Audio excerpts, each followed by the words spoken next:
충청남도 홍성에 자리한 홍성의료원. 홍성뿐 아니라 청양, 부여에서도 찾아오는 공공의료원인데요.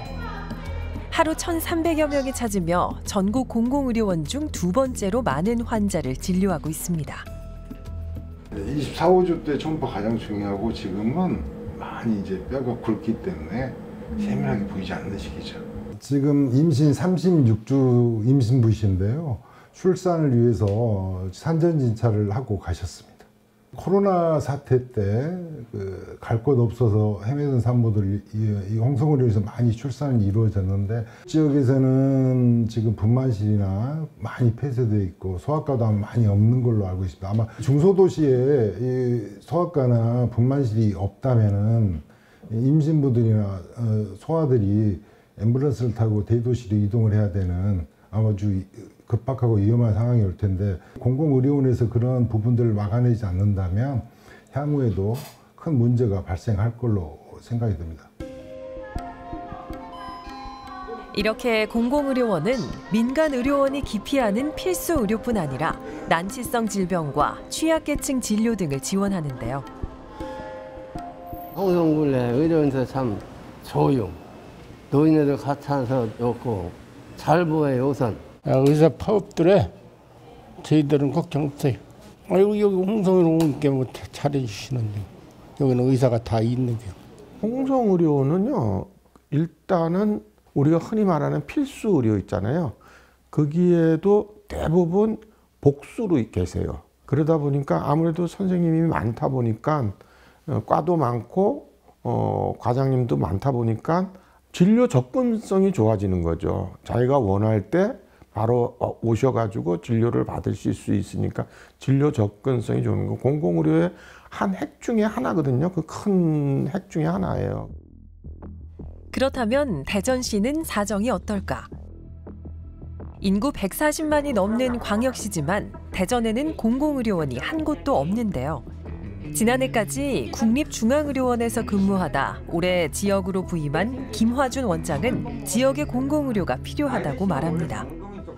대부분의 의료는 민간병원이 담당하고 있습니다. 병상수 기준으로 봤을 때 한 90% 정도는 민간병원이 담당하고요. 최근에 잘 아시겠지만 어떤 병원이 전문의가 부족해서 소아과 진료를 좀 보기 어렵다고 소아과 폐쇄를 선언하는 종합병원들, 대학병원들도 다는 아니지만 간혹 나오고 있는 그런 여러 가지 제가 앞에서 말씀드린 면에 봤을 때는 필수 의료를 담당할, 그리고 민간병원에서 보기 힘든 환자를 본다거나 또 전염병에 대응하기 위해서는 반드시 공공의료원이 있어야 되고 사는 곳에 진료를 받고 거기서 2차 진료를 받고 어려운 병원은 대전원에서 의뢰를 주면 케어를 하고 다시 지역으로 돌려보내는 전체적인 역할을 다 담당하는 역할을 하면 오히려 다른 지역 공공의료원에 비해서 조금 특화할 수도 있고 그 정도 병상수에서 생존할 수 있고 지역 내에서 중요한 역할을 할 수 있는 게 되지 않을까라는 생각을 합니다. 지역에 제대로 된 공공의료원이 없어 지역민들이 불편을 겪는 상황. 시민들은 어떻게 생각할까요? 저희 동네에도 보면 큰 병원이 정말 없어요. 대형 병원이나 뭐 가려면은 되게 시간을 많이 좀 소요를 해야 되는 입장이라서요. 공공의료원 같이 좀 어느 정도 접근성이 좀 좋은 위치에다가 좀 빨리 지어서 하루빨리 좀 병원 찾는데 애 좀 안 먹었으면 좋겠습니다. 제 주변에도 이번에 아파도 병원에 못 가는 분이 꽤 있더라고요. 하루빨리 우리 지역에도 공공의료원이 생겼으면 아주 좋겠습니다. 최근 건립에 속도를 내기 시작한 대전의료원. 지역 내 공공의료원을 간절히 바라던 지역민의 바람이 헛되지 않게 하려면 지자체의 역할이 무엇보다 중요할 겁니다. 다른 지역의 공공의료 현장을 들여다보고 대전의료원 건립을 기대하는 대전 시민들의 이야기 들어봤는데요. 내가 사는 지역, 내가 사는 집 가까이 공공의료원이 있다면 얼마나 든든하겠습니까? 하지만 아직 우리나라의 의료 체계는 공공보다 민간이 중심입니다. 자, 신사호 기자, 다른 나라와 비교했을 때 우리나라 공공의료의 현실 어떻습니까? 네, 자료를 살펴보면 한국의 의료 장비 수준이나 의료 서비스, 그 인프라는 OECD 국가 중에 높은 수준으로 나타났는데요. 네, 그런데 의사 수를 보면 70%가 수도권에 집중돼 있고요. 네, 공공병원 비율도 5.2%로 OECD 국가 중에 최하위 수준이었습니다. 예, 최근 건립의 속도를 내기 시작한 대전의료원, 지역 내 첫 공공의료원으로서 지역민의 바람만큼 제 역할을 해낼 수 있을지, 자, 을지대학교 의과대학 나백주 교수, 대전시 시민체육관광국 손철웅 국장과 이야기 더 나눠보겠습니다. 자, 두 분 자리해 주셔서 고맙습니다. 네, 안녕하십니까. 안녕하세요. 자, 먼저 나백주 교수님, 네. 공공의료의 개념부터 짚어주신다면요. 예, 이 공공의료라고 하면 일반적으로 보건의료가 가진 어떤 특성 가운데서 취약하기 쉬운 공적인 기능을 특별히 강조해서 운영하고 있는 것을 이제 공공의료라고 할 수가 있겠습니다. 특히 이제 코로나19 때 그 공공병원의 역할과 의미가 다시 이제 강조가 되면서 공공병원이 우리 지역에 필요하다. 또는 공공병원이 이래야 된다. 라는 그런 목소리가 최근에 좀 높아지고 있는 추세가 아닌가 이렇게 생각합니다. 예, 최근 대전시 공공의료보건지원단에서 시민들을 상대로 그 대전의료원 역할에 대한 설문조사를 실시를 했는데요. 그 결과를 보면 그 신종 감염병 재난 응급 상황에서 예방과 관리 그리고 환자 진료 서비스를 가장 크게 원했고요. 두 번째는 중증 질환이나 난치성 질환 치료, 그리고 세 번째는 그 민간병원이 기피하는 질병이나 위험 부담이 큰 질병 등에 대한 의료 활동을 원했습니다. 더불어서 물어봤는데요. 대전의료원이 생기면 이용할 의향이 있느냐 이런 질문에는 96.7%가 이용하겠다 이렇게 답을 했습니다. 대전의료원을 향한 그 대전 시민들의 기대가 얼마나 큰지 좀 짐작할 수 있는 대목인 것 같은데요. 예. 서울, 대구, 부산 등 다른 광역 지자체에는 이미 공공의료원이 운영이 되고 있지만 대전은 지금까지 공공의료원이 없습니다. 자, 손철웅 국장님, 그동안 사업이 지지부진했던 이유가 따로 있었던 걸까요? 네, 그 대전의료원 설립 구상은 지금부터 28년 전인 1996년부터 시작은 되었었습니다. 그러나 곧 이어져진 그 IMF 사태 때문에 지방 재정의 악화 이런 것 때문에 많이 유보가 되었었죠. 우리 그 지방 정부에서 어떤 이런 재정 투입 사업을 진행을 하다 보면은 항상 겪고 있는 두 가지 그 일종의 통곡의 장벽이 있습니다. 그게 바로 경제적인 측면에서 있어서의 어떤 예비 타당성 조사를 거쳐야 되는 부분하고요. 그리고 입지와 관련돼서는 그린벨트를 해제해야 되는 이 두 가지 큰 장벽이 있었습니다. 코로나 그 팬데믹 사태를 겪으면서 이런 감염병 사태에 정책적으로 대응하기 위해서는 공공의료원 설립이 필요하다는 인식이 정부 내에서 확산이 되었고요. 그래서 2021년도 국무회의에서 대전의료원은 예비타당성 조사 면제 대상 사업으로 선정이 되었습니다. 그래서 그 이후부터는 사업이 순탄하게 좀 진행이 되었고요. 다만 의료원 설립 해당 부지가 그린벨트에 묶여 있다 보니까 이 그린벨트를 해제하기 위한 또 작업을 또 국토부하고 좀 지난하게 협의를 진행해 왔는데 다행스럽게 작년 연말에 협의가 완료되었고 올 2월 23일 날 그린벨트 해제 지정 고시를 받아내었습니다. 그래서 본격적으로 사업이 진행될 수 있는 토대를 확보했다고 보여집니다. 예. 그럼 국장님, 대전의료원이 앞으로 어떻게 지어질 것인지 또 다 지어진 후에는 어떻게 운영이 되는 겁니까? 근데 일단 그 대전의료원은 도시개발 사업과 병행해서 지금 사업을 진행을 하고 있습니다. 지금 저희들이 기본적으로 갖고 있는 규모는 4만 1,000평방미터의 대지에 연면적 3만 3천 평방미터, 지하 2층, 지상 7층의 병원급으로 좀 조성을 계획을 하고 있고요. 기본적으로 319병상을 갖출 계획입니다. 그래서 종합병원급으로 운영을 하게 될 것이고 이 대전의료원에서 기본적으로 진료가 이루어질 수 있는 과목들은 총 15개 진료 과목입니다. 기본적으로 필수 의료 과목이라고 할 수 있는 내과, 외과, 그리고 산부인과, 소아청소년과, 그리고 플러스 뭐 응급의학, 뭐 재활의학, 영상의학과, 뭐 마취통증과 등 15가지 진료 분야를 가지고 병원을 운영하게 될 것이고요.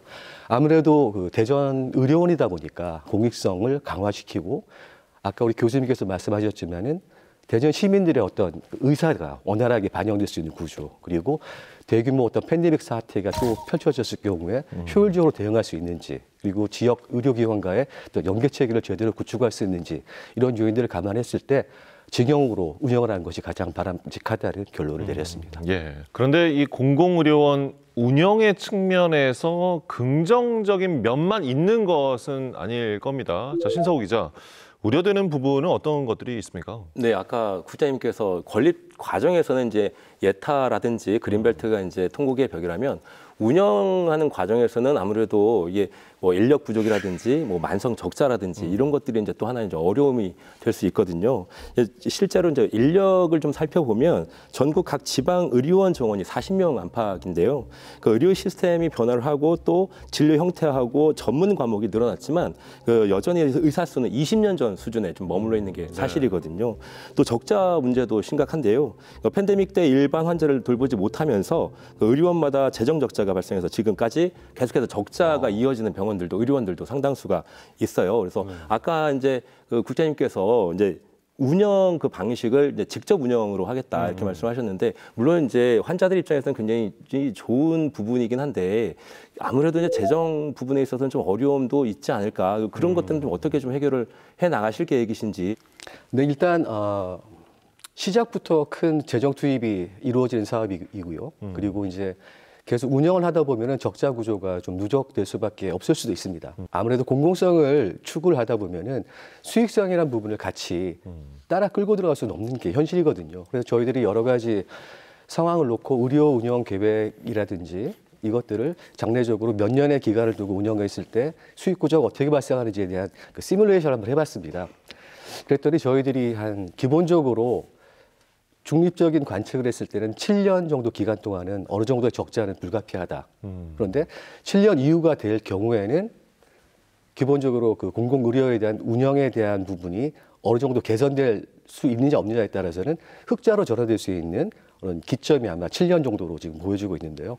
기본적으로는 그 적자가 어느 정도 발생할 수밖에 없는 기간에서는 과감한 재정 투자를 통해서 양질의 의료 서비스를 제공을 하고 그것을 통해서 여러 환자분들뿐만 아니라 다른 의료 관련된 서비스를 받고자 하는 분들이 우리 의료원을 방문하게 된다면 그 자체가 의료원이 갖고 있는 재무 문제 부분들을 상당히 또 해소시킬 수 있는 선순환 구조를 또 만들어낼 수 있다고 생각됩니다. 그래서 약간 좀 공격적으로 투자 부분에 있어서는 과감하게 시작을 하고요.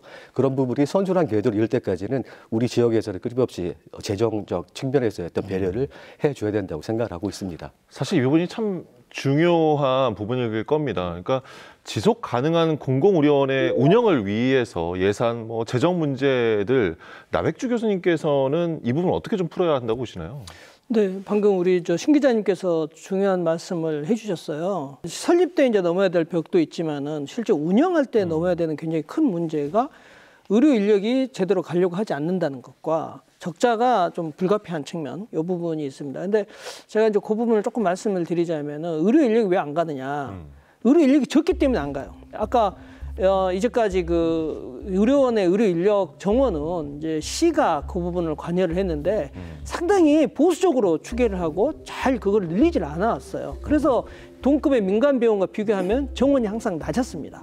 그래서 이 부분을 좀 적극적으로 풀어야 된다. 그다음에 진료과별로 의사도 전문의들이 최소한 한 3명 정도는 있어야지만이 된다 하는 이런 부분이 있어서 의료 인력 정원에 관해서는 공공의료원 인력에 대해서는 제가 생각할 때는 아마 담당 과에서 개별적으로 정하는 것보다는 뭔가 좀 조례 같은 걸 만들어서 시의회에 보고도 하고 연구도 좀 해서 적정 의료 인력이 어느 정도인지 이렇게 가는 게 좋겠다고 싶고요. 예, 손철원 국장님, 앞서 이제 이야기가 나왔던 공공의료원의 인력 문제는 좀 어떻게 또 대전시가 풀어갈 계획이신가요? 기본적으로 의사를 수급하는 부분이 굉장히 큰 힘든 난관입니다. 지금 뭐 교수님 말씀하셨듯이 아무리 좋은 대접을 해드린다고 해서 모신다고 해서 그분들이 오진 않거든요. 기본적으로는 본인들이 1인 진료과라든지 이런 부분에 있으면 본인들이 어떤 의료 부담, 의료 리스크 부분에 대한 그런 심한 압박도 많이 느끼고요. 여러 가지 또 이 일들이 다 몰리다 보니까 그런 부분에서 굉장히 어려움이 있기 때문에 기본적으로 저희들도 기본 진료과를 15과목으로 선정을 했지만은 한 3명 이상 정도는 의사가 확충될 수 있도록 지금부터 좀 준비를 하고 있습니다. 전국적인 어떤 의사 리스트를 좀 확보를 해서 이제 그 작업이 좀 진행이 되어야 될 것 같다고 보여지고요. 기타 어떤 그 재정적인 부분에 있어서 어떤 특별하게 문제도 말씀하셨는데 그런 부분도 저희들이 운영하면서 우리 지방정부 차원에서 그런 특별회계 운영을 통한 안정적인 공공의료 서비스 제공이 가능한지 저희들도 계속해서 좀 검토를 해볼 생각입니다. 예, 공공의료원이 참 걸림만 한다고 해서 끝날 문제가 아니다는 생각하게 되고요. 나백주 교수님, 끝으로 대전의 첫 공공의료원이 될 이 대전의료원 성공적으로 안착하기 위해서 어떤 노력 필요하겠습니까? 공공의료의 사실 수혜자는 시민들이거든요. 그러면 그 공공의료가 뭐가 필요한지는 시민들이 가장 잘 알아요. 그래서 시민들이 공공의료 운영에 적극 참여할 수 있는 그런 기전을 좀 만들어줄 필요가 있다. 호주 같은 경우는 시민참여위원회를 좀 안정적으로 해서 그분들한테 뭐 1년에 한 1,000만 원, 500만 원 정도 돈 드리고 이게 지역의 장애인들이나 또는 뭐 노인분들이 공공의료와 관련해서 뭐를 필요로 하는지 한번 조사를 해갖고 와봐라. 그럼 그거를 이제 시나 또 공공병원 이사회 운영에다가 딱 보고를 하면 거기에 대해서 검토해가지고 요거는 이렇게 할 수 있겠고 요건 좀 장기적으로 봐야겠다. 이게 답을 드리게 하는 이런 부분들이 있거든요. 그래서 그런 식으로 하면은 훨씬 더 공공병원이 좀 성공적으로 운영하는데 좀 좋지 않을까 이런 생각을 해봅니다. 네, 공공의료는 코로나19 팬데믹 당시 감염병 전담병원 역할을 맡았고 최근 의료 대란에도 정부 방침에 따라 진료 시간을 늘리고 응급실을 24시간 개방하며 최후의 사회 안전망 역할을 했습니다.